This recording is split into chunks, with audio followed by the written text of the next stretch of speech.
Hello, hello. Welcome to the Power Hour episode number 4. I am your host, Lacy Stockton, and today we have with us Dr. Jim, the Solar Man White, and he is our senior energy efficiency engineer. He is also a electric vehicle driver and a solar power expert. It's going to be great. If you want to add solar to your energy quiver, or if you'd rather your car runs off of cool things like rainfall and snowdrops, raindrops and snowflakes, something like this. Jim has way better explanations of things than I do today. Then you are in the right place. Just go ahead and type your comments into the chat, and Jim will answer those for you today.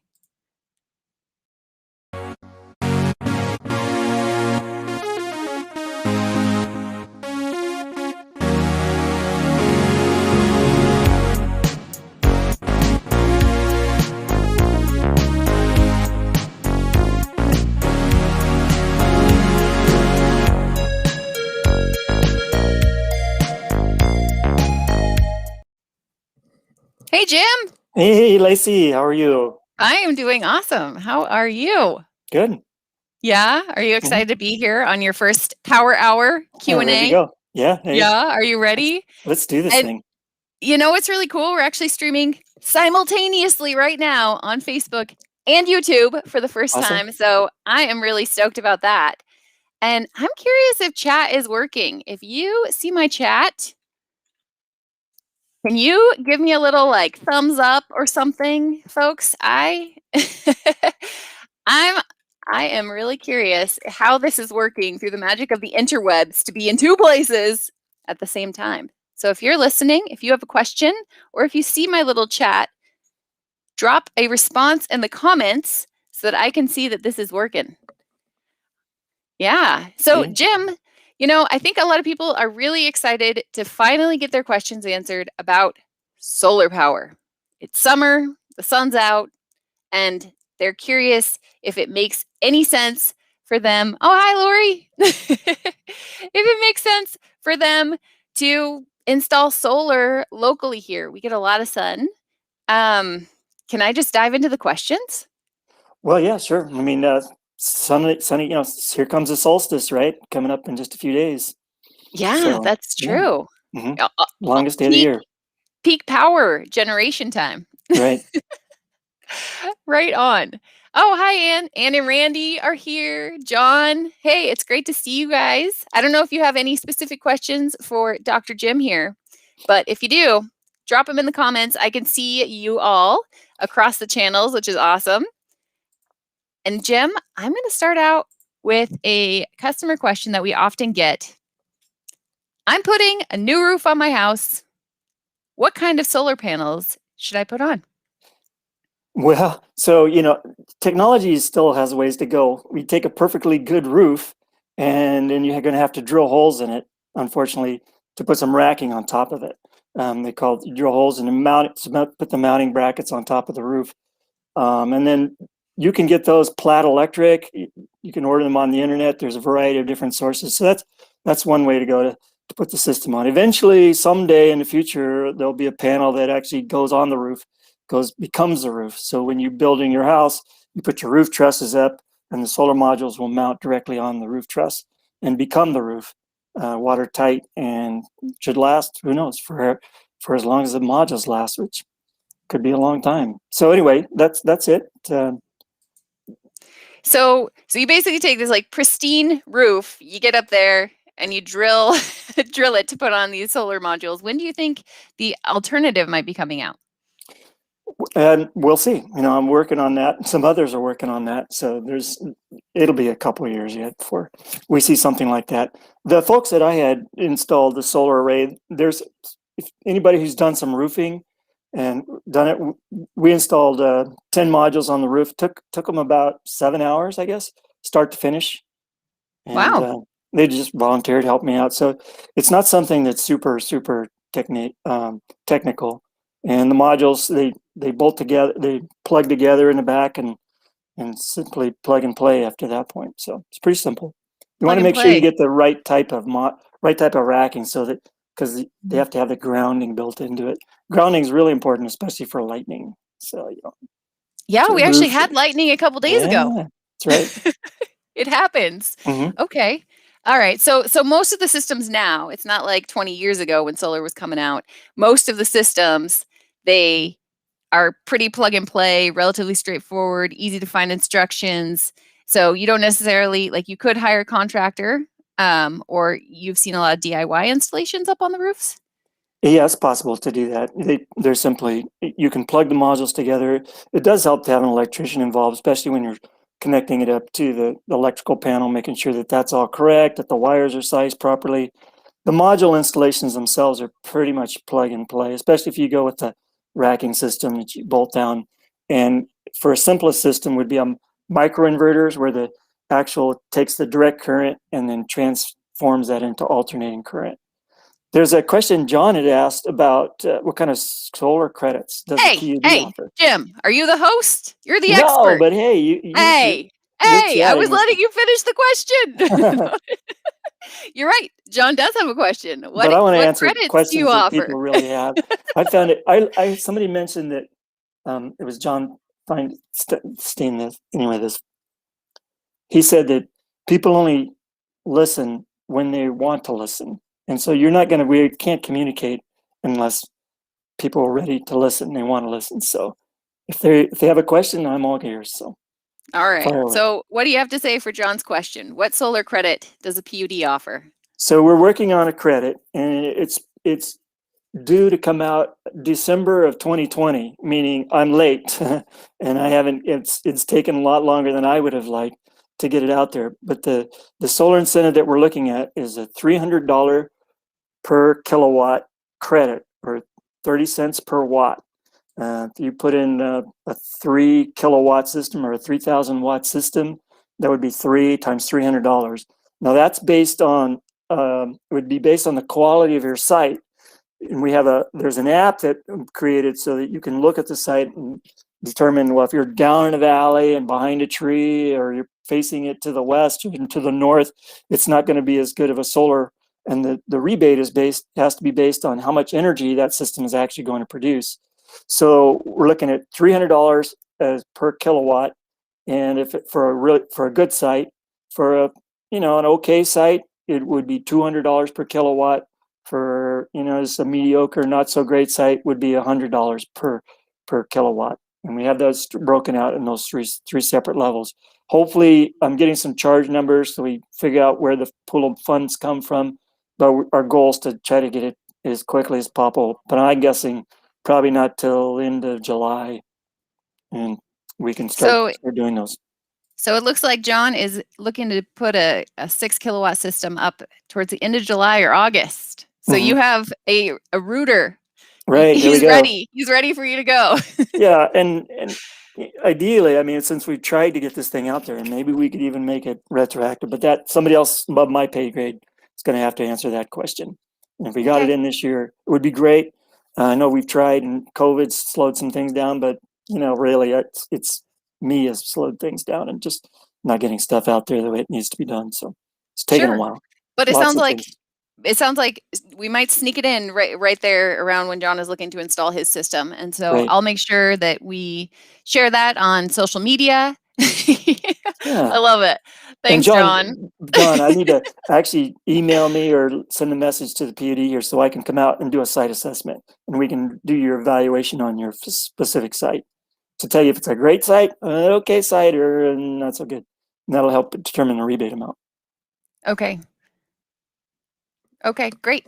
Yeah, it looks like Tim is mentioning that he's not sure if Facebook is working or not, but we are also on YouTube.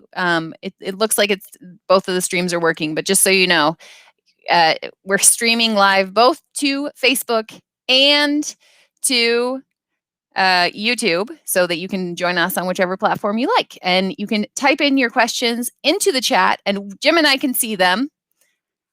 I'll ask, and Jim will answer.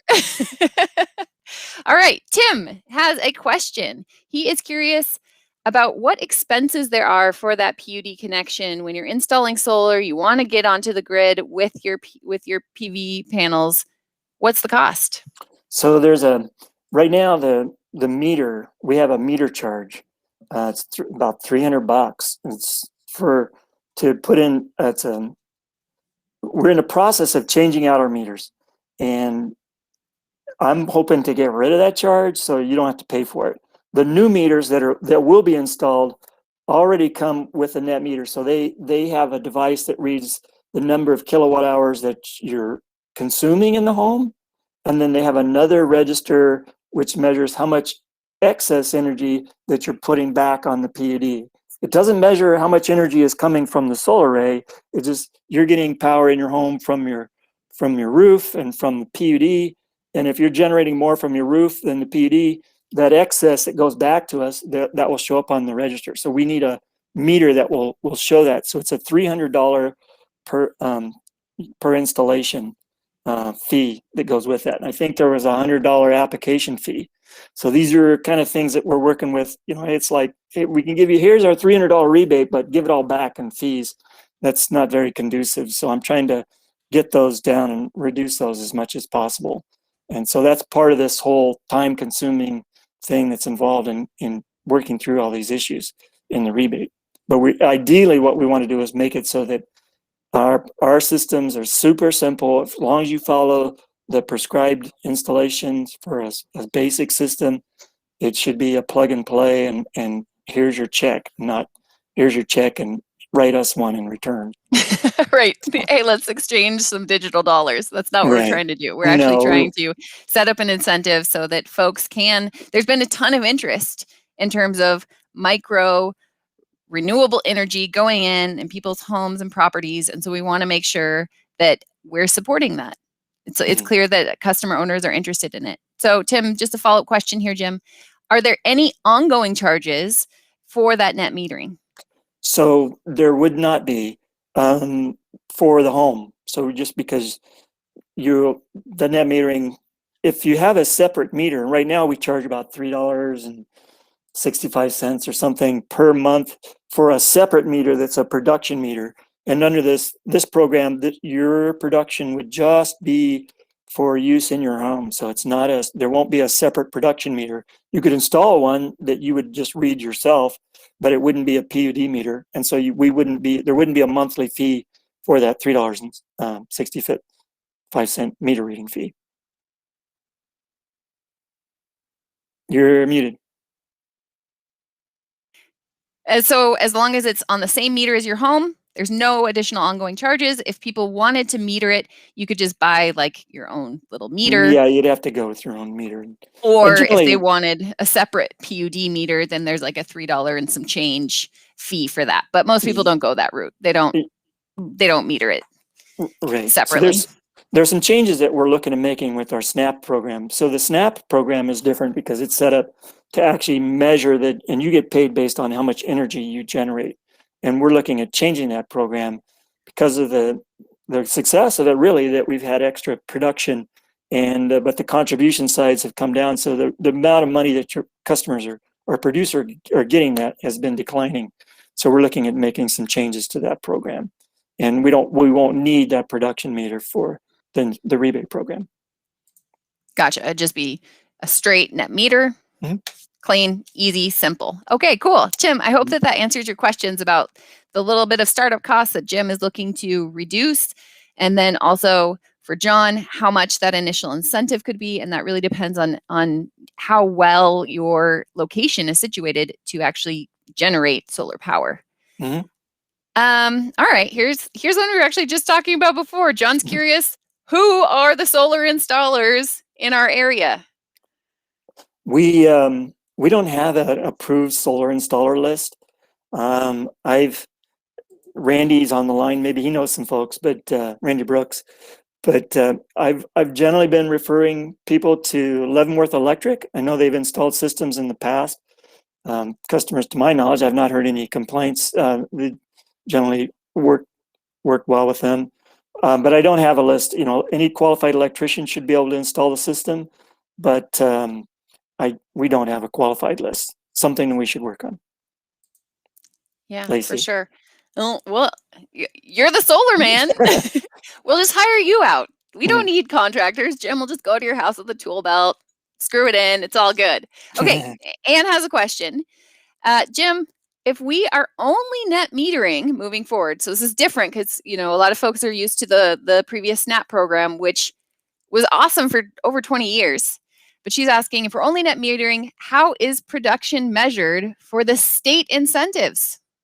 So the production meter for the state production incentive will still stay there. So that will be there for as long as the state production incentive is around. And then there's also customers. We have some existing customers that their generation is not connected up to their home or to their business. It's strictly straight back to the transformer. And so it's measured separately. And so we're working through that issue to see how we can virtually aggregate those together, or can we just physically tie it in and bring that power that's generated back into the home or business. So moving forward, most people, they're going to only be net metered. And so how would it work for the state incentive? So for the state incentive program, that doesn't change. I mean, everything stays the same. There's no rebate for the state existing. There's no new state incentive dollars out there currently. So everything will just carry on as is right now. Okay, so when John goes and puts his 6 kilowatt system up on his roof next month or in August, tell me what are the options that he has available to help him fund his system now and into the future? So it'll just be the rebate that would come from the PUD. The federal tax credit, I think, is still around 20% or so. And there might be I think there's a sales tax exemption from the state of Washington for the purchase of the system, but that's about it. Okay. So before, when solar was relatively new, again, 20 years ago, there were various different sources, and some of those, like the state incentives, if somebody was set up with those before, they'll continue into the future.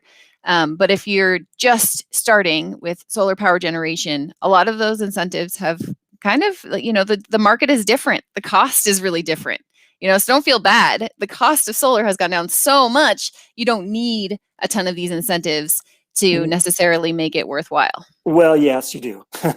Unfortunately, in we're Chelan County, you're That's right. correct. Let's talk about because we're at 2.7 cents a kilowatt hour, and it just doesn't make economic sense to put a solar PV system. You're never going to get a rate of return that's going to pay back the system unless your modules were given to you for free or something. But and so what I've told folks is, don't do this for economic reasons. I mean, you have to have other reasons for wanting to do it. Maybe you want to generate as much power as your car uses, or you just want to. But that only works if you're charging your car when the sun is shining. Not Otherwise, necessarily. you're using the grid as your battery.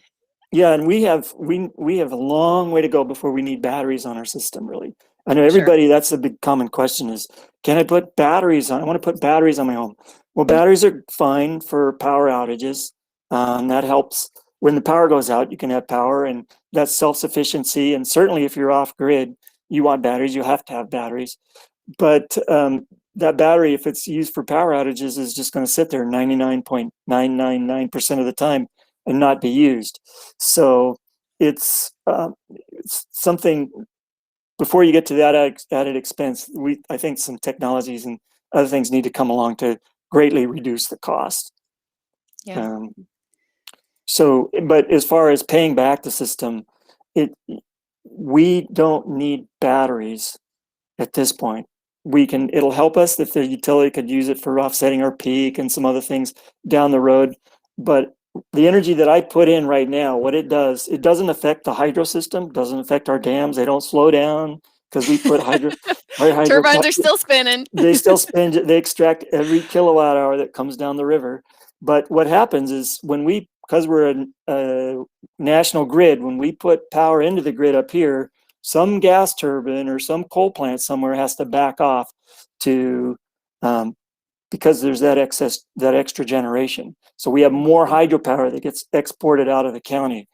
And that's one reason why customers may want to put in solar in surrounding counties, because they want to be part of the solution, right? They want to be generating a resource. Or if I have an electric car, sure, I could charge my car up and during the day and only when the sun is shining. But I don't need to really, because if that peak hour, the best thing would be to charge it up when the wind is blowing, or there's a lot of other good times to plug it in that makes sense. And we don't need a battery necessarily until we've generated so much energy that our hydro and everything, and then they begin to have to back off. Then we can begin to let's talk about battery energy storage systems. Yeah, We're not there yet. for sure. So Anne got back to us. Anne and Randy Brooks, they recommend Beckstead Electric and Leavenworth Electric, John. Hopefully that's helpful. Yeah, Russ Beckstead and his group is excellent too. Okay, cool. All right, we got another question here. Tim is asking, how big does a solar installation need to be before we can get wholesaler rates rather than your residential rate? Well, it depends on the wholesale rate. I don't know. I mean, currently we have customers now that are connected up straight to the transformer, and they're getting actually, it's only 75% of the low load hour. And right now, this summer, the wholesale price projections are way up there. So you could get a decent fair price for your power. It's something to consider. So how much more? I mean, what's the differential here we're talking about per kilowatt hour? I know that it fluctuates based on market rates, which is different, right? For residential, we play a flat rate 24/7, 365. When you start getting into wholesale and you're talking about the market itself, which Chelan PUD, we sell about 80% of the power that we generate to, as Jim mentioned, to the Western grid. So the revenue that we get from that is what helps keep our residential rates lower than the actual cost of providing the electricity to our local customers. So the wholesale rate's going to change. If Tim, if you go this approach, you're kind of putting it on the market. What would you say, Jim, moving forward? How much of a differential would there be? So I've looked at being a big solar array and putting in large solar arrays. Like we're looking at putting in a big system down by Rock Island Dam. And that system is 1 or 2 megawatts of power, and it would be competing with power on the wholesale market. Our traders generally don't mess with stuff that's less than 20 megawatts. So really, even to get on their radar screen and to make it worthwhile, you have to have a very, very large system to make it to where we could, make it cost How many effective. acres are we talking about Even then, it's still not cost effective. So, I mean, you look at, the best thing is if you could find a buyer for that. Somebody's willing to pay, not just wholesale market, but beyond wholesale, and paying for that green energy. So we don't have a specific program in place. It takes a large system for, a couple of 2,000 or 3,000 kilowatts to before we'd even talk about getting it into a full wholesale rate on peak, kind of during the daytime hours. Yeah, for sure. Because what's happening is California is one of the larger markets that we sell to. And so, yeah, you're right. It's summer during the day. It's the AC peak that we're seeing. And so having solar up here wouldn't necessarily be a horrible idea to feed into that. And because the rates can peak like already this year, which has been crazy, the wholesale market has been peaking at like $200. Yeah, 20 cents. In other words, 10 to 20 cents per kilowatt hour versus our rate of 2.7 cents. General wholesale rates averages about 3.5 cents per kilowatt hour. So we're selling it to our customers at 2.7 cents per kilowatt hour. The other thing to keep in mind is that, they're high now this year. We're having a low water year, but in the past we've had typically solar in April, May, June, those months when we have a lot of water, a lot of solar, and not much loads, and power prices can be flat or zero, even negative pricing. So if you play the market, it can kind of go both ways. So how much do you want to let it ride, Tim? Yeah. Okay, great. If you are just joining us, I'm here with Dr. Jim White. He never goes by doctor, but I'm going to call him that because he does have a PhD in mechanical engineering. And he is our resident solar expert, electric vehicle driver. I don't know, there haven't been any electric vehicle questions yet, just a lot of solar questions. If you have questions, go ahead and drop them into the comments on YouTube or on Facebook, and Jim can answer those here for you live. Through the power of the interwebs. All right, here's a really common one, Jim. How much are folks looking for to put solar power on their homes? And I know this depends on size, but what's the current rate? It's changed a lot throughout the years. Yeah, I was going to check to see what the current rate is. I know it's under $1 per watt. We're probably 67 cents per watt for solar, the modules themselves. Randy, you might have some more. Brooks, you may have some more current pricing out there. Wholesale prices for solar modules are around 30 cents per watt. But then you add on that, so you've got the module cost, then you have to have the inverter, which takes that direct current and converts it to alternating current. And so you can either plug all your modules together and then plug them down to have a, or little microinverters that go on the back of each panel. And that's going to be another about 30 cents per watt. So we're up to 60 cents to $1 per watt for the modules and the inverter. Now we add on the cost of the racking and wires and material cost. You're around $1, $1.20, $1.50 per watt. And that's a pretty conservative price. Then beyond that would be the cost. So when I say $1 or $1.20 or $1.50 per watt, if it was $1 per watt, a 1,000 watt system would cost you $1,000. And if it's $1,500 or $1.50 per watt, obviously it's $1,500. And an incentive. But what system are you typically seeing on homes that get put in here locally? Both. Okay. What I found is that there's different advantages to each and all. I like I put string inverters on mine because it's but you're dealing now with high voltage DC direct current. You can have voltages in your systems that run up to 400 or 500 volts, which is a lot. But there's devices they have that go on the back and that they optimize the panel so that if if there's a disconnect, the wires, the voltages drop and it drops the voltage down to 1 volt per watt.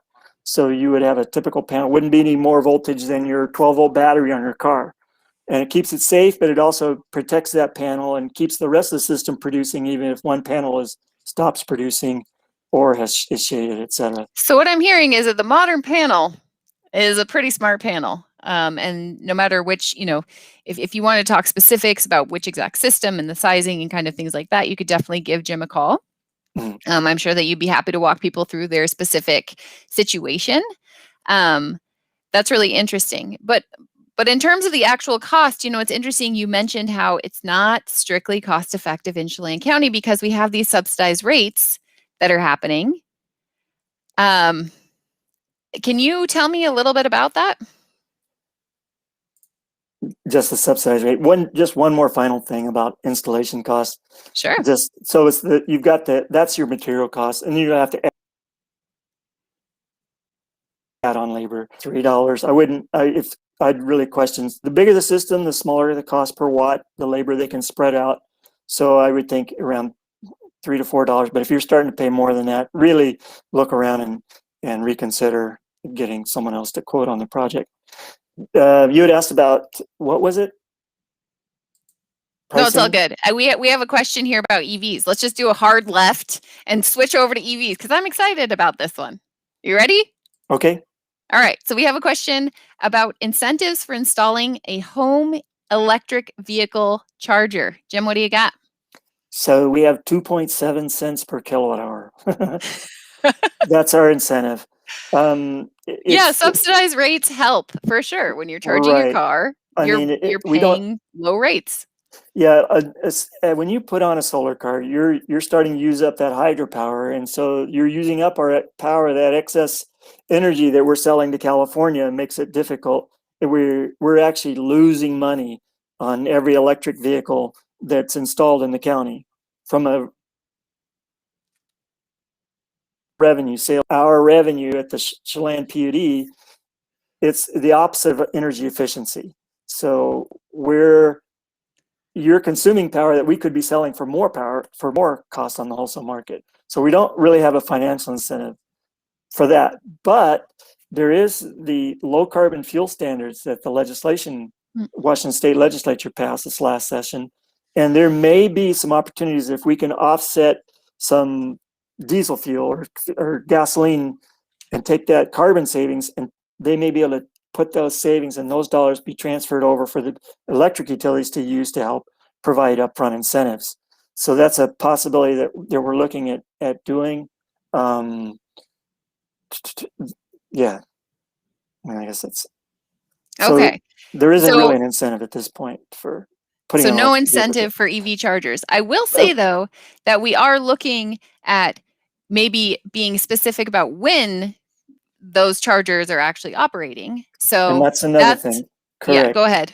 So we are looking at that. That's true. So the time that the vehicles charge, what we'd want to do is keep folks from charging their car on the coldest day of that super cold event that comes through Chelan County. So where all our transformers and our power stations and everything, there are the wires and poles and everything are designed for that coldest day that we foresee coming. And if we can keep electric vehicles from charging during that period, then we can give them a break for saving it. There's also differences in charging during at night and prices versus daytime prices. So if we could encourage you and charge a lower rate, then there's a way that perhaps we can put a charger. We could pay you and charge you a different rate for and a better break, and provide perhaps an incentive or put that charger in at little or no cost. And that's one of the things that I'm looking at doing in terms of looking at the economics of doing that. For sure. Yeah. And it's, it sounds really cool and new age, but really this is kind of leveraging old tech and old programs. So up in Canada, where I used to live, we had block heaters and battery heaters, and we did the same thing, right? Well, if everybody puts it on all night long, you don't really need it all night long. If you're going to work at a certain time, you can charge it right before you're ready to go to work and still have your diesel start up in the morning in Saskatchewan. So some of these things are leveraging sort of old technology in a new way, which is really exciting. So we have experience with these things and can make sure that they work into the future. All right. Any other questions for Jim today on electric vehicles, on charging? One other thing I'll say about home charging, we just use a regular wall outlet. So we use the charger that came with our car, and you just plug it into What a kind of car regular. do you have, Jim? It's one of those little the Teslas things. The Tesla things. Cool. So Yeah. Teslas can run off of just a standard wall outlet? Standard wall outlet. Now we live in town, so we drive 30, 40, 50 miles typically at most, in a day, and all our charging is done with that 110 outlet. Now, if you drive back from Seattle and you want to turn around and drive back the next day, no, it's not going to do that. But then we would hit a high powered charger if we needed to do that. We also have one of the dryer outlets that you could plug into and use it for charging if you needed to charge something in, say, 4 or 5 hours but generally rarely use that. But we live in town. If you live perhaps outside and you commuted, you had a long commute and you drive 50, 60 miles in a day, you would need something more than that. And you could go with a dryer outlet type plug where you need that bigger type of socket. Okay, so you don't need like special, like I see the Tesla superchargers and they look so sleek and fancy. You don't need any sort of special kit that it looks anything like that. Just like a dryer outlet near your garage could do the trick. Yeah, and that's one thing that dawned on me is, we have these chargers and we said, wow, look, this supercharger is here and this and that. And it's like, yeah, but we don't need it. If people driving through Wenatchee or coming over from Seattle, they need it. But rarely do people living here in the community actually need to go to those chargers to use it. It's very rare. If you're buying an electric car, what you want is that charger in Cle Elum and the one over in North Bend and Seattle. Is there one in Cle Elum?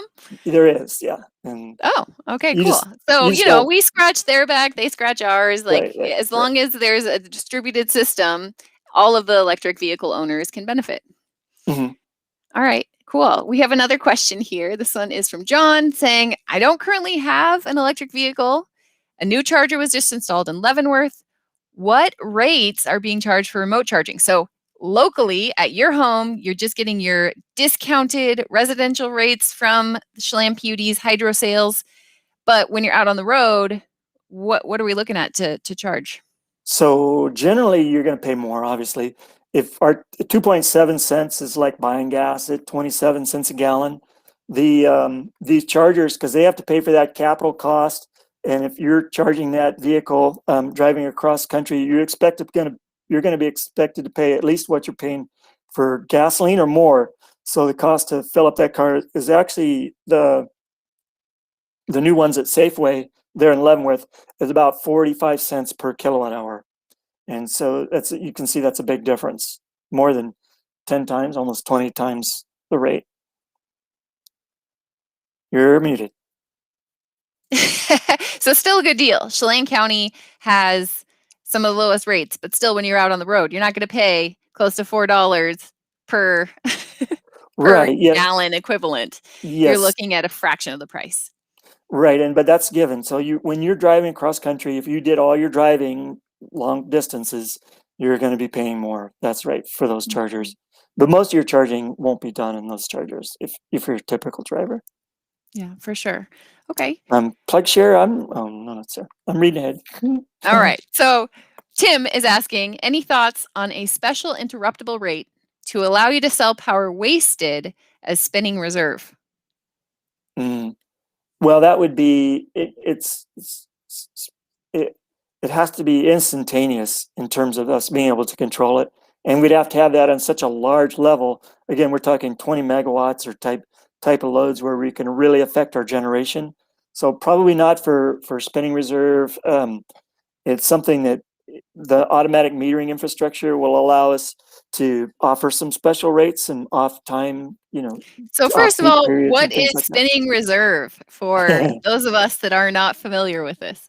So it's this fancy dancy word for if you're a generator and you're producing power and you got this hydro plant, somewhere somebody's going to turn on a big 500 or 1,000 horsepower pump, or something's going to come on, or maybe some wind turbine's going to quit or instantly, or some loads. And so we have to have a generator that's sitting there turning around, ready to go and spinning, and just in case, ready to just step on in a split second to step in to meet that load, because we're For all you people constantly that asked about the tankless electric water heaters, we're talking about that.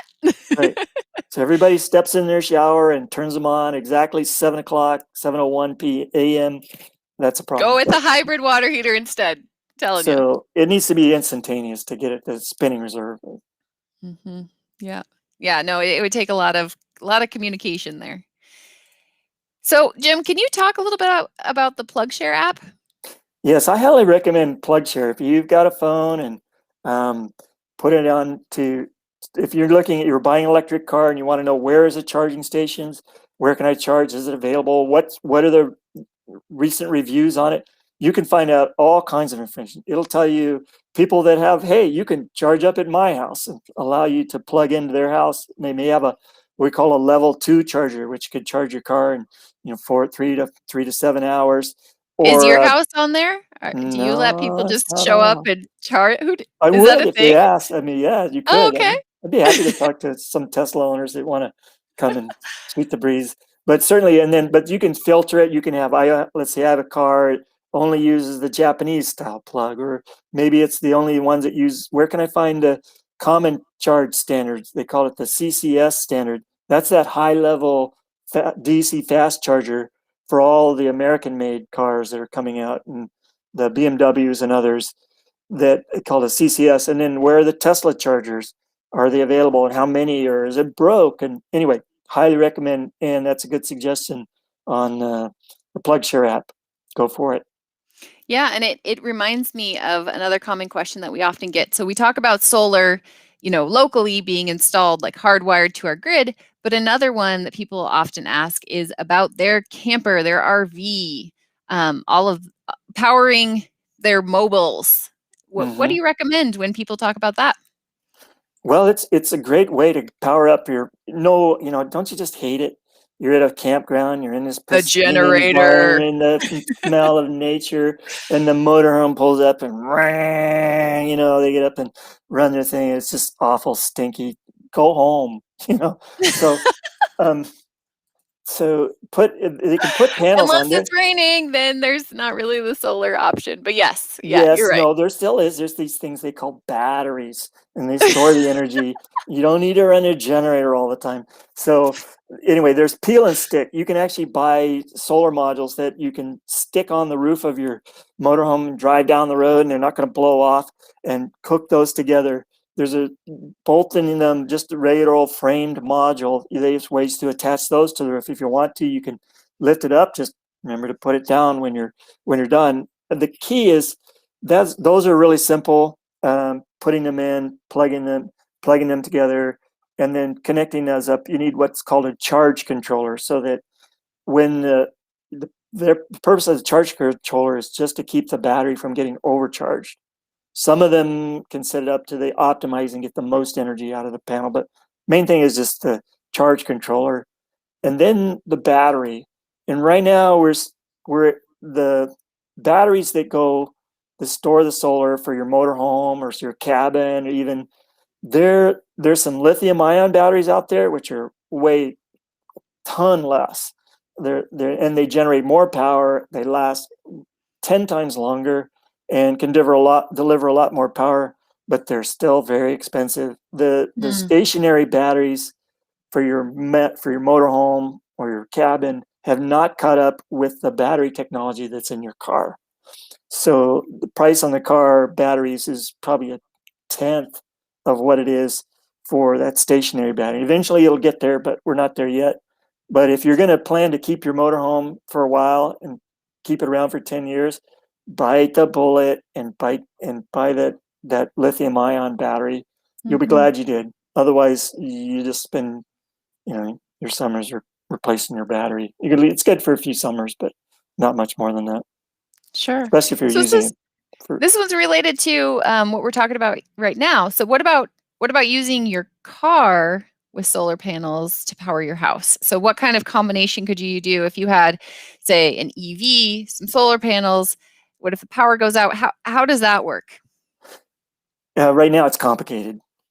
Okay. And so, but the goal is to make it a lot simpler, and it can be made a lot simpler. There's an interconnection between the batteries, and you have to, if you're going to power your house, you have to, how are you going to get the power out of your car into such a way that powers your circuit breaker panel in a way that doesn't feed back to the electric utility? So you're not trying to, you want to just power your house during an outage using your car. And so how do I Hmm. then disconnect from the grid so I can now power my house, use my car, and use my solar array? And so that's what the whole industry is working on. Tesla's got their systems, but they generally involve replacing or rewiring your circuit breaker panel and putting in either a brand new panel or a new splitting your panel off, setting a critical load sub panel off to the side. And anyways, they're working on that. My idea that I'm having and what I'm working on trying to promote through conferences, etc., is to utilize there's a disconnect switch that's located behind the meter. So this automatic metering infrastructure that we talk about that's going to be installed on your The home, smart meters. the smart meters, and inside that smart meter is another switch. That switch that can say, "Hey, you moved out. We don't, you're done. We'll just turn power off so we can turn the power off." Or, you haven't paid your bill and we sent you all these notices and turn your power off. But why not use that Happens switch? rarely. Our customer service team is really great Yes, I and know. they are willing to work with folks, so we haven't done that in years. Yeah, and for like apartments where people are moving in and out frequently, it's handy to have rather than sending a serviceman out to turn the power off and then turn it back on again. But my what I'm looking at and working on is a prototype to use that switch. So during a power outage, the switch would open and isolate you. Your house would now be disconnected from the grid. Now you could then, and as long as that's known and safe and we can trust that, our workers, line workers trust that switch, we can then isolate and we can now power up your home using the battery from your car, your F-150 electric truck, or your Tesla, or whatever you happen to put in. We can use that power to run through an inverter and provide backup power for your home. And conversely, if you're generating power from roof, use that power to then feed back into your car battery. So that's the So when goal, and I think eventually that'll happen. Yeah, I mean, a lot of this is sort of related to Grid 2.0. In the industry. We talk about how, you know, our grid was really set up as this like one-way street where you have Mhm. a power generating facility and then it just pipes to all of the houses and other users of electricity. And now we have a system that's a lot more complicated, right? We Mhm. have distributed energy. That's a fancy word for solar or wind that's going online that might not be a wind farm, but just, a little Mhm. micro system that someone puts on their home to power things. Now we have battery storage happening on a more localized level. And so all of these elements, the grid has to change. Change is coming, change is here. Mhm. Things have to adapt to be able to leverage, as Jim is saying, your car battery with your solar panel, and then also using hydro dams. How can we link all of these things together intelligently to meet our energy demand? So it's an exciting time Yeah. in the utility industry. It really is. It Yeah. is. And I like Yeah. I like the idea of actually using the switch in the meter. That's a technology that's well established. It's been a long time in creating and secure. And our guys can I think we can make this work. And it'll also simplify it. It won't be that complicated. A lot simpler Mhm. than the current. I have a stationary battery system, and it's 10 kilowatt hours of storage. But a typical car is going to have 75 or 100 kilowatt hours of storage. So you can run much, much longer on just the car battery than you would by having to have a stationary battery that's mounted on the side of your garage that's going to sit there doing nothing most of the time until you're waiting for the power to go out. Yeah. Yeah. Which doesn't happen so frequently to justify that. At least in our area. Some areas. That's true. I hate to out anyone, but I used to live a few blocks from the Parliament of Canada. The Parliament. And at least 14 times a year, our power would go out. I don't know. Maybe we were low on the totem pole for that system or something like that. But yeah, you're right. There are locations where power goes out a lot. Mhm. So a related question that we often get is, we have all this great hydropower. It's green. It's not a fossil fuel driven power source. So why would I want to put solar panels on my house anyway? You're saying it's not necessarily cost effective, but what are all of these other benefits? You had started talking about it. Mhm. Why do people put them on? So I look at it an environmental aspect because the energy that we generate is displacing some coal or natural gas powered plant somewhere else. And I think there's a wonderful tie-in with electric cars, in that currently Washington State gets its generation either from, we used to get most of our fuel from the Alaskan North Slope, and that production has declined since its peak way back in the 1980s. And so that's been made up from Canadian tar sands. And if you look at the Canadian tar sands and how that stuff is mined and produced, it's not so great either. And then we have oil trains that come through carrying the Bakken oil fields from over in North Dakota. And so that's not so great either. And Mm, so if you can produce power on your roof, that's the reason I talk about, if you're using an electric car and you're plugging it in, yeah, you may not be using it at the same time we're generating it, and it's coming in at, the solar's one time and the car's charging at night or something like that. But it's all, it all works together to displace the um, the the fuel sources. So if we put in, you're charging your electric car from our dams, you're at least using something that's more efficient than getting the Bakken or the oil fields in North Dakota. Um, or that's even better. Even if it had to be some gas turbine plant somewhere that's running, you're using less emissions that way. But if you then offset that by putting solar on your home to generate more electrons that way, you're displacing oil, and you're keeping that from that environmental things and all that are attached to that as well. yeah, absolutely. And there's no local emissions, Right. And which actually, is if you have enough range on your car and you could tie into an app, you could look for when is the wind blowing in Wyoming, and I'm going to charge my car when there's a high wind event, and so. That can be your next step. After you are advantage done with our solar app, which you're developing to figure out the generation capacity of a site, then I'd like to see the synchronicity app. Okay. Somebody can do that. I know above my pay grade. All right. It should be simple enough. Okay. So I'm seeing we're all caught up on questions in the chat. This is a last call. We have one more question for Jim, unless other folks drop something into the comments, and then we'll let you go. So Jim, the last question that we have is Chelan PUD planning to install any more electric vehicle chargers around town? No, we don't have plans to put in EV chargers. We are working on a specific rate, so there will be a rate schedule. These customers, I mean, these large charging systems, they have a unique what do you call it, profile. So we're working on a profile. So these superchargers or these DC fast chargers, they use an enormous amount of power. It can up to a megawatt or more if every car is plugged into the slot, and that can put some impact onto our distribution system. But we don't have any plans. So 1 megawatt if everybody's using a charger in that station. How much is Rocky Reach? How much is Rocky Reach is the capacity there? So it's about Rocky Reach is about 1,300 megawatts.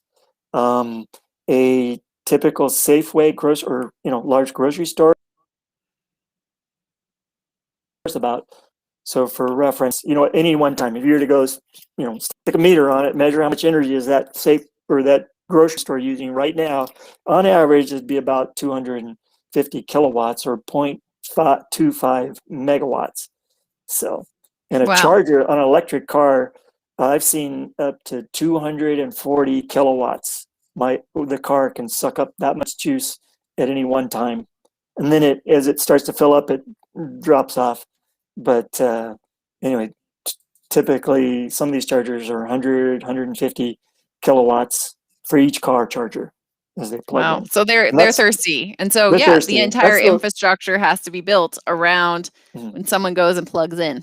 And that's only for those folks that are just there. They want to get my coffee, plug in. I'm going to go get a cup of coffee. And when I come out, I want it full.